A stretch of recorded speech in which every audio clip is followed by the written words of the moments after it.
그동안 진은정 변호사가 네. 대중의 앞에 등장하지 않으니까 이래저래 정치권에서 막 여러 뒷말들이 있었단 말이에요. 부부관계가 좋지 않은 건 아니냐 이런 식의 막 얘기들도 나오고 그랬단 말이에요. 그런 것들도 불식시키고 부산 떠나지 않겠다라고 한동훈 후보가 얘기하고 있는데 야 그런데 각신 왜 안 오나 뭐 이렇게 얘기하는 사람들이 있단 말이에요. 아, 지역에서요? 그러니까 뭐 부인도 등록해갖고 이 전입신고 해갖고 네. 이 지역에서 끝까지 정치하겠다라는 것을 보여주는 상징적인 계기가 됐기 때문에 한동훈 후보에게는 굉장히 큰 도움이 될 것 같아요.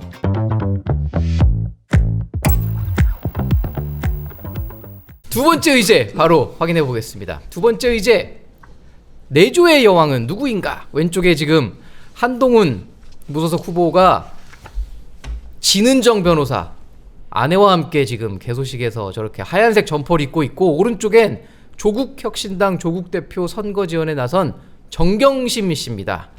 이 사실 두 사람이 재보궐 빅매치가 뭐 성사될 수도 있다 어쨌다 했는데 결국엔 무산이 됐고, 근데 다만 저렇게 지금 두 후보의 부인들이 나와서 선거운동을 하는 게 화제가 됐어요. 네. 일단 저희가 한번 영상을 준비해봤습니다. 진은정 변호사의 모습부터 한번 확인해 보시죠. 일어나십시오. 마음 편하게 하시라고요. 일어나십시오. 마음 편하게 하시라고요. 괜찮아요. 그래, 그렇죠? 그래, 그렇죠? 모자 떨어뜨려주십시오. 마음 편하게 하시라고요. 정 의원님, 네. 저 보셨어요? 쪼그려 봤죠. 앉아서 신발끈 묶어주는 거. 사실 진은정 변호사가 네. 2023년 11월인가 법무부 장관 시절에 그 한동훈 김장 장관 시절에요. 공사 네. 그거 외에는 대중에게 공개된 적이 없었습니다. 한 번도 없었나요? 그리고 저도 사실 궁금했어요. 아, 그런가요? 어떤 분인가. 네. 저도 뵌 적은 없었거든요. 그런데 지금 대중에게 공개된 첫 모습이나 뭐 이런 것들 지금 북구에서 그렇죠. 여러 사람들 직접 만나고 있잖아요. 네. 굉장히 플러스 요인이 될 것 같아요.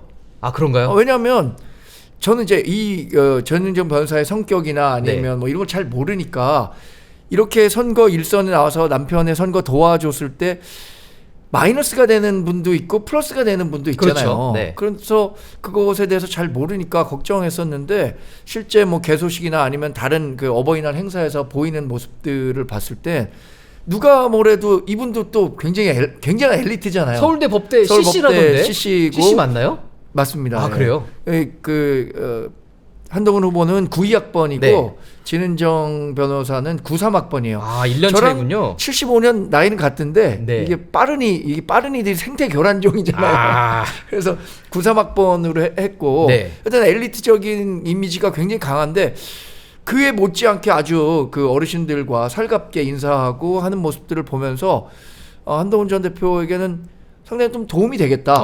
왜냐하면 그동안 진은정 변호사가 네. 대중의 앞에 등장하지 않으니까 이래저래 정치권에서 막 여러 뒷말들이 있었단 말이에요. 왜 안 나오냐? 뭐 왜 안 나오냐? 혹시 뭐 부부관계가 좋지 않은 건 아니냐? 이런 식의 막 얘기들도 나오고 그랬단 말이에요. 근데 그런 것들도 불식시키고 부산 떠나지 않겠다라고 한동훈 후보가 얘기하고 있는데 야 그런데 각신 왜 안 오나? 뭐 이렇게 얘기하는 사람들이 있단 말이에요. 아, 지역에서요? 그러니까 뭐 부인도 등록해갖고 이 전입신고 해갖고 네. 이 지역에서 끝까지 정치하겠다라는 것을 보여주는 상징적인 계기가 됐기 때문에 한동훈 후보에게는 굉장히 큰 도움이 될 것 같아요. 아마 지지율로도 조금 뭐 반등의 계기가 되지도 않을까 싶기도 하고요. 김 의원님도 사실 한동훈 전 대표랑 가끔 이렇게 연락도 주고받고 하시는데 혹시 뭐 그동안 진은정 변호사 얘기를 들었던 적은 없으셨어요?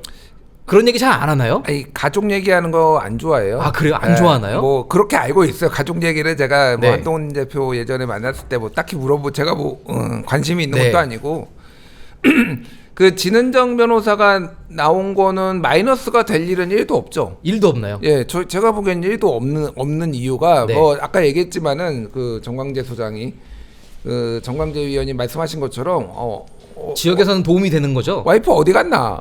이게 이 얘기가 있었다라는 거. 왜 각시 어디 갔노? 각시 왜 마누라 왜 안 보이나? 뭐 이런 얘기가 있었다라는 거예요. 네. 일부 이제 경쟁 후보에서도 뭐 그런 거 약간 지적하고 뭐 그러다 보니까 급하게 간 것 같고 이미지가 뭐 딱히 나쁘고 좋고 할 게 없잖아요. 네. 뭐 그 전에 무슨 뭐 범죄를 저질렀거나 그렇죠. 그래가지고 등장하면 논란이 될 만한 분이 아니잖아요. 그러니까 와서 저렇게 활동 같이 하면 뭐 마이너스 될 거는 1도 없다라고 저는 생각을 합니다. 네. 근데 두 분이 현대고도 동문이라고 했던데 네. 혹시 고등학교 때도 알고 있었던 고등학교 건 때는 아닌가요? 몰랐다고 아, 그건 하더라고요. 몰랐다고 하던가요? 네, 대학에 와서 알았다고 하고. 법대 퀸카로 유명했다던데. 근데 지금도 상당한 미인. 아, 그런가요? 얼굴평하면 안 되죠. 아, 그렇죠, 그렇죠. 네. 예, 좀 어떤 퀸카로 유명했다고 하고, 근데 아마도 고등학교가 같고 하니까 1년 선후배면은 당연히 뭐 우리 과에 고등학교에 누가 왔다더라 다 알잖아요. 뭐 신입생 환영회도 하고 그땐 네. 그런 문화가 있었으니까 그 과정에서 자연스럽게 친해진 것 같아요. 이 지금 경쟁자인 하정우 후보도 사실 결혼을 해서 아이가 있는데 하 후보 측은 가족이 경기도 분당에 살고 있다고 해요. 그런데 이제 초등학생 자녀가 있어가지고 당장 내려오지는 못한다 이렇게 하고 있는데 지금 보면 후보들이 결국엔 다 이 지역들로 실제 거주지를 옮기는 추세가 있는 것 같아요. 근데 실제로 옮겨놓고 사는 거는 서울에서만 사는 경우도 있을 것 같은데 요즘 어떻게 다 실제로 내려가서 산다고 하던가요? 아니, 그러니까 이 정도로 격전지가 되면 어쨌든 가야 되나요? 무조건 가야 되나요? 왜냐면은 상대 후보가 공격을 하니까 네. 좀 뒤에 우리 얘기를 하겠지만은 조국 후보 같은 경우에도 그렇죠. 지금 약간 논란들이 있어요. 지금 2달짜리 월세 들어온 거 아니냐 의혹이 막 지역에서 네. 막 나와가지고 그런 정도로 일단 이 지역 사람이 아닌 사람은 특히 핸디캡이 있기 때문에 내가 진정성을 보여줘야 되면은 좀 되는 거고 하정우 후보는 이해를 해줘야죠. 왜냐하면은 나머지 후보는 자녀들이 다 컸기 때문에 그렇죠. 본인만 가면 되는 거예요. 네. 배우자랑 본인만 가면 되는 거고 애가 지금 갑자기 학기 중에 갑자기 가긴 좀 그렇죠. 아 그러니까 그 애의 학기 초에. 인권의 문제예요. 그거는 지금 인권. 예 아니 갑자기 부산 뭐 옆 동네도 아니고 그렇죠. 전혀 말도 이렇게 다르고 사투리 쓰고 정서도 다른 애를 갑자기 보내는 건 방학 중에나 만약에 되면 가능한 거지 그거 가지고 뭐라고 하는 건 저는 아닌 것 같습니다. 예. 지금 아까 저희도 초반에 사진을 좀 준비해봤는데 조국 후보의 부인이죠. 정경심 씨 오랜만에 나왔습니다. 지금 사진을 하나 준비해봤는데 평택 포승읍에서 열렸던 시민단체 행사입니다. 여기에는 근데 또 조국 대표는 없이 정경심 씨 혼자 방문했는데 언론사 카메라에 또 이런 모습이 포착이 됐습니다. 지금 보면 허리를 짚고 부축을 받는 사진이 하나 포착이 됐는데 아마 수감 중에 뭐 좀 아파서 이런 모습들이 나온 게 아닌가 싶은데 지금 정경심 후보가 지역에 저렇게 나온 건 그럼에도 불구하고 저것도 역시 도움이 될 거라고 보시나요, 정 의원님은? 아까 말씀드린 것처럼 네. 요새는 네. 지역구 의원분들에 대해서 평가할 때 네. 우리 지역에 사냐 안 사냐 이게 진짜 중요한 그 근거가 되는 것 같아요. 네. 예전에는 뭐 교통 환경도 좀 어렵고 서울에서 의정 생활하면 지역에 그렇죠. 내려가기도 쉽지 않았는데 요새는 뭐 정말 뭐 3시간 생활권이잖아요. 그렇죠. KTX 타면 부산까지도 네. 3시간이면 가니까. 그리고 또 박지원 의원이 네. 금기원래라는 그 금귀원래요. 그 국회 문화를 만들어놨잖아요. 금요일에는 지역구로 돌아간다. 네. 금귀 원래 월요일엔 다시 서울로 여의도로 올라온다. 돌아온다. 아. 이 금귀 원래 문화를 만들면서 지역구 의원들이 지역 행사에 잘 얼굴 안 비치잖아요. 네. 그 지방에 있는 의원들 그분들을 다 평가가 그래요. 뭐가 그렇게 바쁘다고 안 오냐. 지역 챙기는 거냐 안 챙기는 거냐 이런 식으로 하니까 그 지역 밀착성도 굉장히 중요해진 것 같아요. 아. 저는 정경심 교수가 가는 게 네. 글쎄 과거에 있었던 그 정경심 교수가 실제 대법원 그렇죠. 판결에 따라서 복역도 네. 했잖아요. 그런 것들을 상기시킬 수도 있지만 네. 그것을 상쇄하고도 남을 만한 그러니까 전반적인 그 정치 플러스 마이너스 득실을 따졌을 때는 득이 많다고 생각했기 때문에 등판했다고 봐야겠죠. 자, 지금 평택이 사실 아까 저희가 좀 얘기를 했는데 굉장히 재밌게 돌아가고 있어요. 조국 후보, 그다음에 민주당 김용남 후보 신경전이 지금 장난이 아닙니다. 저희가 이 와중에 또 유이동 국민의힘 후보가 올린 SNS 사진 한번 가져와 봤는데 저 4컷 김용남 4컷 어느 김용남이 진짜 김용남이냐? 왼쪽 위는 아마 2014년 재보궐선거 같은데 김무성 당시 새누리당 대표 등에 업혀가지고 선거운동을 하다가 윤석열 대통령 시절엔 저렇게 손을 맞잡고 있다가 왼쪽 아래 개혁신당으로 가서 또 이준석 대표와 활짝 웃고 있다가 이번에는 이재명 대선 후보 당시 민주당으로 가서 파란색 점퍼를 입는 저 4장의 사진을 가지고 공격을 했어요. 김 의원님 보셨을 때는 어떤 게 진짜 김 후보의 모습이라고 보시나요? 마지막 게 일단 마지막인가요? 그럼요. 아, 일단 마지막인가요? 당적은 원래 네. 마지막에 내가 있는 게 네. 김용남의 본인의 모습이고 저거는 당연히 선거 나올 때 본인이 예상을 했겠죠. 김용남 후보가 예상을 했을 테고 저거는 이미 리스크에 저는 반영이 돼 있다고 봅니다. 아, 이미요? 그럼요. 김용남 의원이 본의가 뭐가 됐든 누군가는 철새로 보는 거고 누군가는 그렇죠. 소신을 찾아서 잘못된 거에 반대해가지고 당정을 옮긴 사람으로 보는 거니까 네. 그거에 대해서는 이미 저거를 강조한다고 표가 막 움직이거나 그러지가 않고 여기가 솔직히 저는 네. 부산 북값보다 여기가 훨씬 재밌어요. 더 재밌어요? 예, 왜요? 여기는 네. 어떻게 될지 몰라요, 진짜. 이 하긴 지금 선거판이 5명이나 되는 후보가. 정경심 교수가 왜 나왔느냐. 네. 만약에 정경심 교수가 여기가 양자 대결이었으면은 정경심 교수 나오기 힘들어요. 아, 그런가요? 중도층의 정서에 민감하기 때문에 그렇죠. 이게 중도층에서는 또 다시 이게 환기되고 일가의 그렇죠. 본인들은 억울하다고 얘기를 하지만은 어쨌든 입시 비리 얘기가 있고. 그런데 이게 오자구도기 때문에 지금 조국혁신당 조국 대표가 가져가야 되는 표는 굉장히 명징해요. 네. 민주당 지지 성향에서 특히 조국 대표를 지지했고 보수에서 넘어온 김용남은 색깔이 불분명하고 그래서 네. 정체성 경쟁을 하니까 정경심 교수가 나와도 큰 문제가 안 되는 거예요. 그러니까 지금 그런 건가요? 억울하게 당한 이런 사람 그래서 조국도 억울하게 당했고 그래서 이번에 진보 민주 진영에서 다 모여라. 이재명 대통령도 지금 억울하게 당하는 거 아니냐. 네. 그러니까 예를 들면 이런 식의 프레임을 가지고 지금 가지고 가는 거예요. 그러니까 정경심 교수가 지금 판에서는 오자구도에서는 나오는 게 별로 불리할 게 없다 제가 보기엔. 저는 저 사진 4컷 보면서 네. 불과 12년 만에 이루어진 일인데 그렇죠. 저 사진 왜 올렸을까? 왜 올린 것 같으세요? 제가 유이동 의원이면? 후보의 입장이라면 김용남에게 가는 민주당 표를 조국 후보에게 가게 하기 위한 것 같아요. 그러니까 김용남 후보에게 적진 교란. 민주당 DNA가 있느냐 없느냐 이것을 부각시키기 위한 것 같아요. 그러면 지금 이득이 뭐가 되는 여러 거죠? 여론조사에서 네. 사실 일부 여론조사에서는 조국 대표가 더 앞서는 여론조사 결과가 나오기도 했지만 전반적인 추세는 민주당 표의 상당 부분을 김용남 후보가 갖고 가면서 네. 앞서 나가는 모습이거든요. 그렇죠. 그러면 유이동 후보 입장에서는 지금 진보 진영의 표를 황금 분할로 만들어야 돼요. 조국 대표와 김용남 후보가 딱 절반씩 가져가갖고 그렇죠. 보수가 좀 위축됐다고는 하지만 보수표는 자기가 일부 가져가서 네. 이렇게 되면 승리 방정식이 나오는데 지금 김용남 후보에게 민주당 표가 쏠리는 것 같거든요. 네. 그러니까 민주당 지지자들에게 김용남 후보 이랬던 사람이야. 그런데도 뽑을래? 그래서 그 표를 다시 조국에게 보내려고 하는 것 아닌가. 라고 생각합니다. 이건 굉장히 저는. 고차원적 다차 방정식인데 근데 이 와중에 또 조국 후보랑 김용남 후보도 사실 신경전이 지금 거셉니다. 김용남 후보가 이렇게 얘기했어요. 범죄자에 대한 알레르기성 반감이 있다. 이렇게까지 얘기했는데 단일화가 지금 이제 물 건너갔다고 봐야 되는 건가요? 민주당 김현 의원은 단일화 할 거다 뭐 이런 식으로 네. 저기 JTBC 방송에 나와서 얘기도 했는데 어렵죠. 어렵나요? 아니 그러니까 단일화를 하려면은 네. 보통 2등, 3등이 1등을 이기기 위해서 하는데 네. 지금은 두 사람이 여론조사상 지표로 보면은 1등 경쟁은 현재는 두 사람이 하고 있거든요. 그렇죠. 3등을 이기기 위해서 1등, 2등이 단일화를 한다?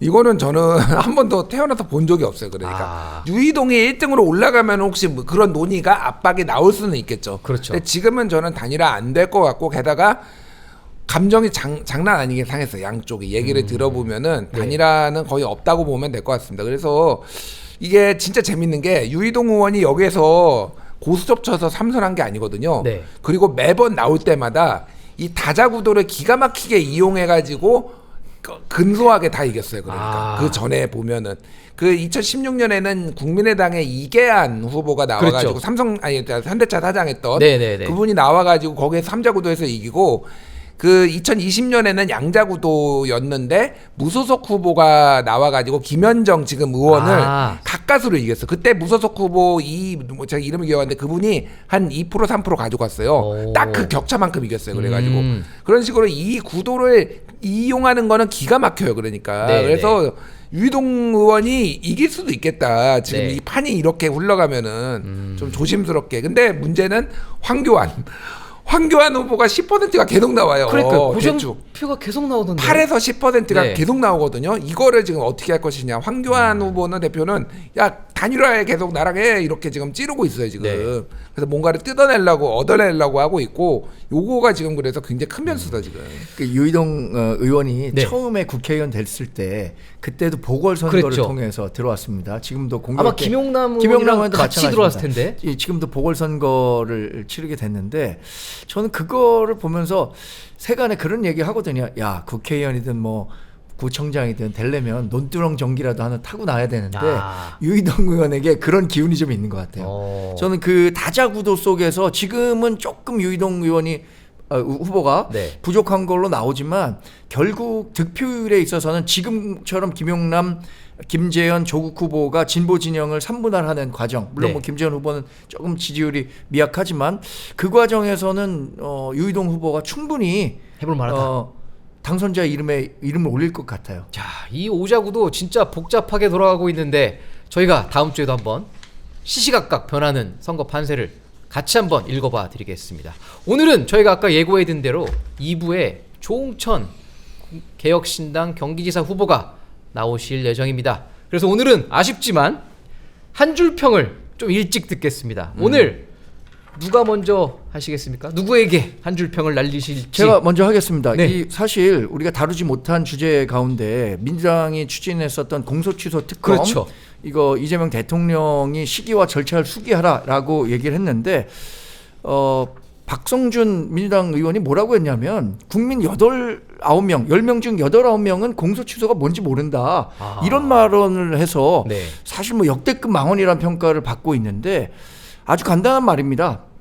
민수복주라는 말 있잖아요. 민수복주. 그러니까 백성은 물과 같아서 배를 띄울 수도 있고 뒤엎을 수도 있다고 하는데 지금처럼 뭐 그 박성준 의원이 갖고 있는 정도의 오만한 인식으로는 국민의 그 집단 지성 이거를 이겨내기가 어려울 겁니다. 민심을 거스르는 것이다.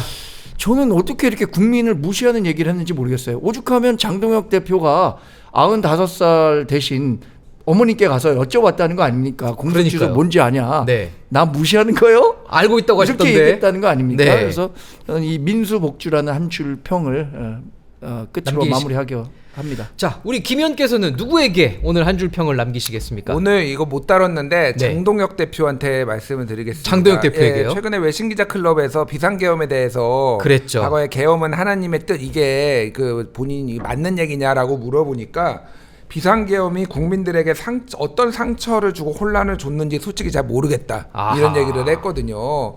그 왜 모르는지 국민들이 대부분 그렇게 지금 어렵게 그것 때문에 정치적으로도 어렵지만 경제적으로도 어렵고 다 대혼란 속에서 살았는데 그걸 왜 모르는지 그러면서 가롯 유다도 뭐 구원의 뭐 사역으로 역사 뭐 이런 식으로 얘기를 했어요. 그러니까 본인의 종교적 신념을 국민들한테 강요하지 말라. 예, 저는 그 말씀을 드리고 아직도 계엄이 문제가 뭔지를 모르면은 좀 그 윤호개인에 둘러싸여서 하지 말고 네. 좀 다양한 사람들도 좀 만나셔서 뭐가 문제인지 좀 아셨으면 좋겠습니다.